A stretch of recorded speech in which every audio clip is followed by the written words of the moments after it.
Welcome back. Our next guest has been battling to free her husband from a jail which is nearly 8,000 miles from their home.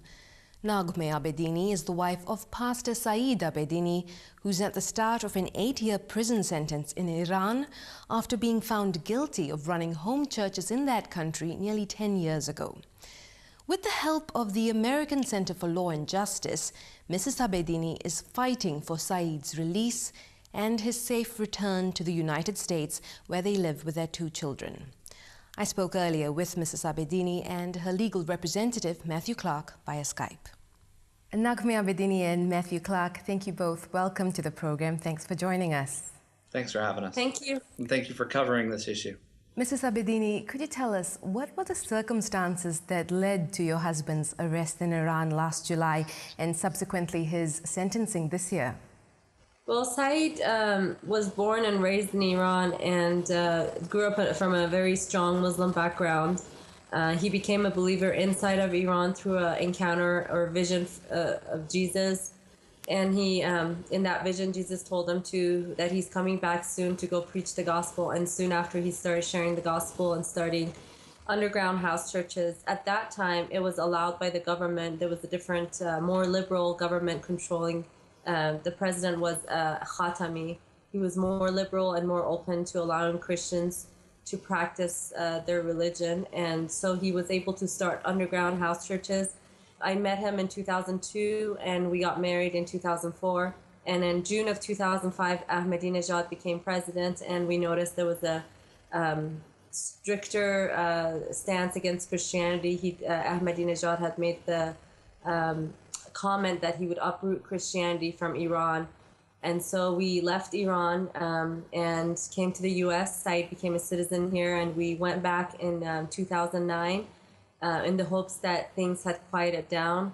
But unfortunately, he was arrested in 2009, interrogated, but he was let go if he promised to discontinue with the house church movement, which he did until now. He has kept that word to the government. And the intelligence police actually encouraged him to start a humanitarian effort, since Saeed told them that he had a heart for the people of Iran, and he was a Christian who wanted to help the people of Iran and those in need. We prayed about it, and we felt to the Lord leading us to start an orphanage. And so from 2009 until 2012, Saeed traveled more than 10 times to Iran, and we were very close in getting the orphanage completed. We got approval from the government. Saeed was working very closely with the intelligence police. And the orphanage was 80% complete, the building was, and we had one last person to approve for the board. And unfortunately, in July of 2012, when he was heading back to the U.S., he was not allowed to come back and was put under house arrest. And in September of 2012, he was taken to Evin prison. We were surprised by that arrest, since he was complying with all the government regulations and rules, and he was working on the orphanage. But I believe that the Iranian government, they've changed from the intelligence police handling Christianity to the Revolutionary Guards handling Christianity. And there's many young people in Iran who are open to the gospel, and the government sees Christianity as a direct threat to their national security, and they just started taking a harsher stance against Christianity and arrested Saeed to use him as an example to scare people from becoming Christians and discourage people. And what do you know about Pastor Saeed's jail conditions now?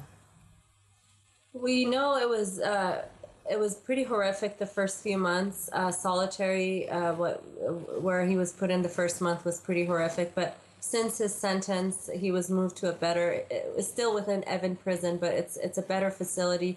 I cannot confirm exactly the time he got the bleeding, but he did. We were made aware that there was beatings and that he had internal bleedings that were directly connected to those beatings, especially in his stomach area, where he was kicked and beat. There was a bleeding in his internal organs that he needs immediate medical attention. That it was getting. Our last report a few weeks ago was that it was getting pretty critical, and Saeed needed immediate attention. And so you're hoping that he's going to be moved out of Evin prison to a hospital? Yes, we had some physicians inside of Iran examined him and confirmed that he did indeed need to be moved to a hospital. The government did promise that they would do that. As of now, they still have not moved him to a private hospital outside the prison to treat him. Mr. Clark, you represent the American Center for Law and Justice, which has been supporting Mrs. Abedini through her campaign to see her husband released. Could you explain to us a little bit more about your organization's involvement? Yes, we got involved within about the first 48 hours after he was imprisoned or taken into custody. Our organization defends religious liberty here in the United States and around the world. We have worked with other Christian pastors, one in particular, Yusuf Nadarkhani, who was imprisoned in Iran for his faith several years ago. And with this particular case, in Pastor Saeed's case, it is important to note that even by Iran's own laws, he was not violating them. He had complied in every measure with the law, and Iran's own constitution protects religious liberty and specifically Christianity as a religion. And in this particular situation, he had agreed to no longer work with house churches as an agreement he reached with the Iranian government, and they in turn agreed not to prosecute him for any work that he had done. And that was back in 2009. Yet, just as we saw late last year, he was arrested and imprisoned. Going back to those early 2000 years is what he was charged for. So they violated their own agreements. They violated their own laws. What we have been doing is raising Pastor Saeed's case here in the U.S., as he is a U.S. citizen, an Iranian American, and also internationally.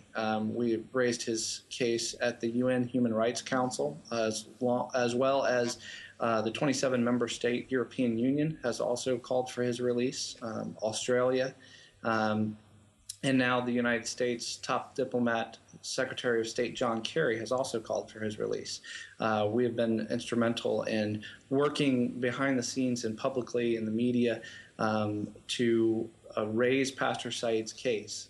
It's important to note in these cases that it is international pressure, people standing up and condemning the persecution of one for merely because of their religious beliefs that really does have an impact in these cases.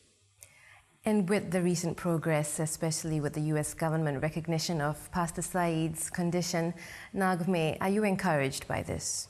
By Secretary Kerry's statement, I'm very encouraged by the proactive action the government has done, both at the ambassador to the UN, the statement that was made there, and also Secretary Kerry's statement is very encouraging. So what's the next step for you in this campaign to free Saeed? Well, we're hoping that the statement by Secretary Kerry will push and encourage other governments to also speak out and pressure Iran into Saeed's release and ultimately having him come home and return to our family here in the U.S. We really do appreciate your time, Mrs. Abedini. Thank you so much for joining us. Thank you. God bless you. Mr. Clark, thank you. Thank you for having us. Since we recorded that interview, Mrs. Abedini's campaign to free her husband has resulted in more than 500,000 signatures from people calling on international leaders, including the U.S. president, to petition the Iranian government for Pastor Saeed's release. And if you'd like to find out more, you can visit ACLJ's website at aclj.org/Iran. Again, that web address is aclj.org/Iran.